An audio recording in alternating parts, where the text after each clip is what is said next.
Talk about returning to the scene of the crime. Political cartoonist Terry Mosher, known and feared for decades as Aislin, approaches a spot where 12 years ago, with the stroke of a pen, he felled one of Canada's most powerful prime ministers.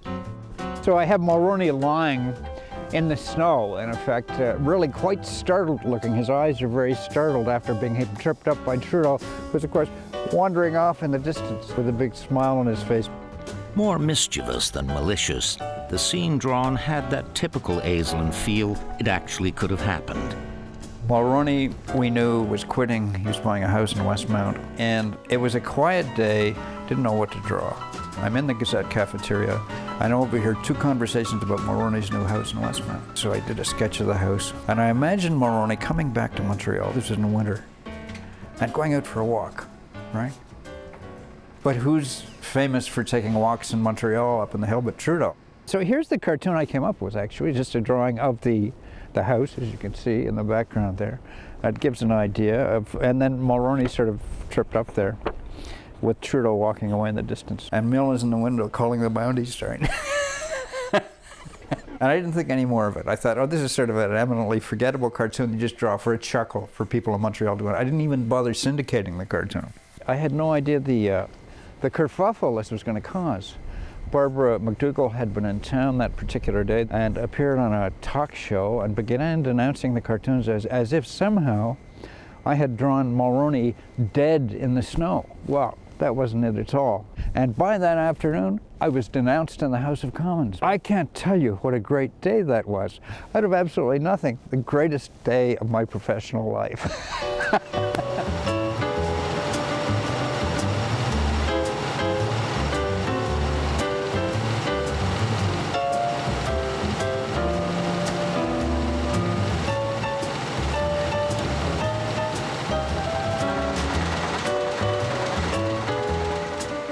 The presses of the Montreal Gazette. It and dozens of syndicated papers, as well as Maclean's magazine, bring Terry Mosher's take on the most important events of the day to millions of Canadians. Over 4 decades on the job, the master caricaturist, now 63 years old, has carved his way into the collective consciousness of the nation. Taking to task presidents, prime ministers, premiers, and popes. I'm not right or left or anything. Bit of an anarchist at heart, I think. Like, just poke fun at them all, you know? And they pay me good bucks. I mean, I'm laughing. He's somber when he has to be, but more often than not so cuttingly witty that journalist Rex Murphy called him a barber with a chainsaw. Anxious editors sometimes urge him to put that chainsaw down. It was a brilliant cartoon. It was this great big pig, except that the face was Jean Drapeau. And I called him up and I said, we can't run this. This is actually libelous. We can't run this. Why not? It's just a picture of a pig.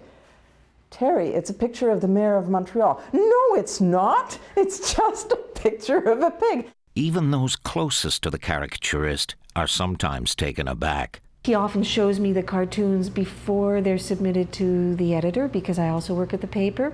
And so if I cringe, he knows he has a really good one. You want to get out and mail him a stink bomb or something. Sometimes cruel, but cruel in an unusual way. It's not a gratuitous act of cruelty. He's an equal opportunity jabber and stabber. He jabs and stabs at everyone. He'll mug anybody. It's a good thing he's a cartoonist, because otherwise maybe he'd be knifing people instead of drawing them. When not hacking up politicians, Terry sketches an only partly imaginary world featuring a new product at the dollar store, northern weather at its bleakest, or how Canadian women talk dirty when the temperature drops.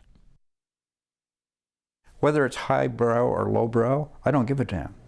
I really enjoy it. But the man so adept at unmasking others is a bit of a mystery to those around him.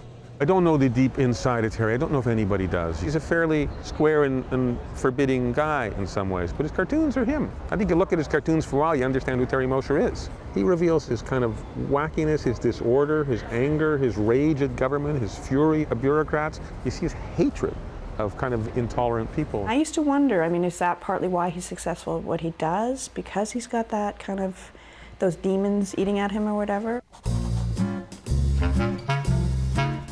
As Terry weaned himself off drugs and booze in the early 80s, he got hooked on another obsession, caricaturing then Prime Minister Brian Mulroney. Brian and I had tripped over each other once or twice in Quebec City. I was in art school, he was at Laval. But then he came to Montreal just about the same time I did and began to establish a reputation as a very hotshot lawyer and labor negotiator and that sort of thing. So he was always kind of there. I like Mulroney a lot because he was a bullshitter and so was I, and he drank too much.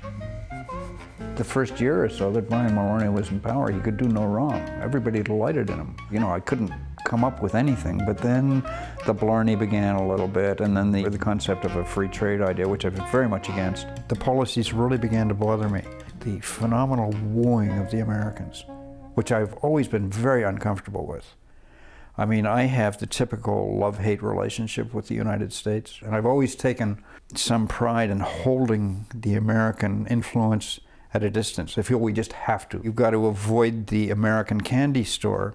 Brian was in there selling the candy, you know, from the little shop.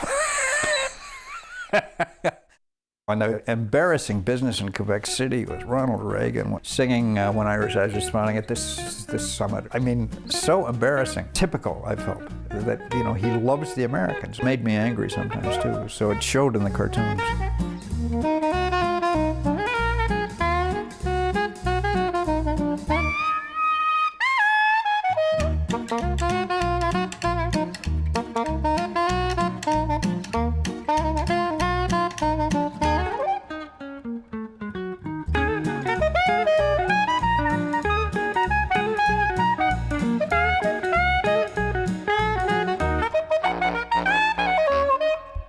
I became actually a little obsessed with his head for a while, really obsessed. I mean, you're always interested in how politicians move and so on, but I watched him carefully, and he truly is an odd duck. He has no neck. He has an 8.5 head, which is 1 in 2,000, 3,000 people. It's huge. And that sort of stiffness. And new money, the way he would dress, like he was clearly new money. The suits were just too sharp and the ties were too sharp. Unlike, say, George Bush, who was old money, and you sort of the soft colors, and you just weren't aware of it. With Mulroney, you were so aware of it. I mean, it was just, he was a cartoon. It was wonderful. I'm so grateful to have had this same time, to have had that period to draw that guy. It was just a delight every day. I began seeing him in everything, and my editors at the Gazette got a little worried because I'd look at a toaster and I'd see his face. I would look at a light plug and I would see the big chin. I would draw a tooth, like a toothache, and I would turn it into Mulroney, all kinds of things. The Pillsbury Doughboy, Planter's Peanut character with the top hat and the glasses. I just began drawing everything as Brian Mulroney. And one day I remember going in to see my editor, Joan Fraser, with an ad for a potato, and I said, look, don't you see it right there? Mulroney is right there. It was a clear and wonderful obsession for a period of time.